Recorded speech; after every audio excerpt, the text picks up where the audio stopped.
অন্যান্য বছরের ন্যায় এবছরও বাধারঘাট দশরথ দেব গুড মর্নিং ফুটবল ক্লাবের উদ্যোগে আয়োজন করা হয়েছে 5A সাইট মেগা ফুটবলের আসর। গত 24 থেকে 26শে আগস্ট বাধারঘাট স্পোর্টস কমপ্লেক্সে প্রতিযোগিতাটি হওয়ার কথা থাকলেও রাজ্যে প্রাকৃতিক দুর্যোগের কারণে প্রতিযোগিতাটি আয়োজন করা সম্ভব হয়নি, যার ফলে আয়োজক কমিটি সিদ্ধান্ত নিয়েছিল 13ই সেপ্টেম্বর তথা শুক্রবার থেকে 3 দিন ব্যাপী এই মেগা ফুটবলের আসরের আয়োজন করবে। আসরকে সামনে রেখে গুড মর্নিং ফুটবল ক্লাবের কর্মকর্তারা মাঠ তৈরি করার কাজে হাত দিয়েছেন। এ বিষয়ে বিস্তারিত জানান বাধারঘাট দশরথ দেব গুড মর্নিং ফুটবল ক্লাবের যুগ্ম আহ্বায়ক।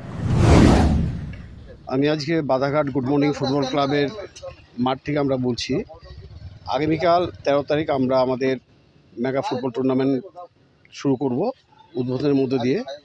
তো এর আগে আমাদের এই খেলা ছিল 24, 25, 26শে আগস্ট, কিন্তু প্রাকৃতিক দুর্যোগ এবং ভয়াবহ বন্যার কবলে ত্রিপুরা রাজ্য পড়াতে আমরা এই খেলাটাকে পিছিয়ে 13, 14, 15 সেপ্টেম্বর আমরা করেছি। আমরা সর্বসিদ্ধান্ত নিয়ে আমরা আমাদের এই ক্লাবের সবাইকে নিয়ে আমরা বসেছিলাম এবং সেই উপলক্ষে আমাদের কালকে খেলা 13 সেপ্টেম্বর এবং আমরা আমাদের এই অনুষ্ঠান আমরা আগামীকাল সকাল 8:30টায় আমরা শুরু করব উদ্বোধন অনুষ্ঠানের মধ্যে দিয়ে।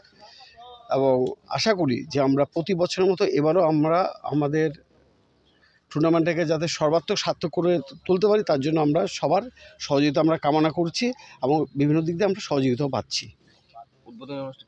উদ্বোধনী অনুষ্ঠানে থাকছেন আমাদের 14 বাধারঘাটের মাননীয় বিধায়িকা শ্রীমতী মীনা সরকার মহোদয়া, থাকছেন টিএফের সভাপতি শ্রী প্রণব সরকার মহোদয়, থাকছেন স্পোর্টস জার্নালিস্ট ক্লাবের সভাপতি শ্রী সজয় চক্রবর্তী, টিএফের ভাইস প্রেসিডেন্ট শ্রী অমিত দেব মহোদয়, আমাদের স্পোর্টস জার্নালিস্ট রিক্রিয়েশন ক্লাবের সভাপতি শ্রী সুপ্রভাত দেবনাথ মহোদয় এবং আমাদের ডেপুটি মেয়র মনিকা দেব মহোদয়, উনিও থাকবেন আমাদের এই টুর্নামেন্টে। ওনারা সবাই আমাদের কথা দিয়েছেন যে আমাদের এই উদ্বোধনী অনুষ্ঠানে ওনারা থাকবেন।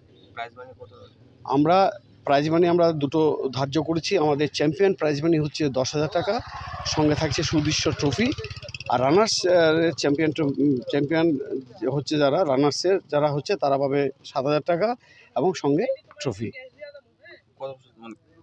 কত বছর ধরে আপনারা এই টুর্নামেন্টটা করে আসছেন? আমরা দীর্ঘদিন ধরে আমাদের এই মেগা ফুটবল টুর্নামেন্ট করে আসছি। এই মাঠে আমরা বিভিন্ন পরিসর আমরা করি। তো আমাদের মুখ্য উদ্দেশ্য হচ্ছে আমরা দুটো টুর্নামেন্ট আমরা বছরে করি, মেগা ফুটবল টুর্নামেন্ট এবং আমাদের নিজেদের মধ্যে ইন্টার টুর্নামেন্ট আমরা করি এবং এটা আমাদের মানে পরম্পরায় আমরা চলছে এবং আমরা সফলতার সঙ্গে আমরা এগিয়ে যাচ্ছি এই টুর্নামেন্টকে নিয়ে। এবছর কয়টা টিম আছে? আমরা মোটামুটি এই বছর আমরা আমাদের কাগজে কলমে আমরা 32টা টিমকে আমরা ধার্য করেছি। তো আমরা আশা করছি মোটামুটি আমরা ভালো লক্ষ্যে আমরা পৌঁছে যাব টিম নিয়ে মেগা ফুটবল টুর্নামেন্টে।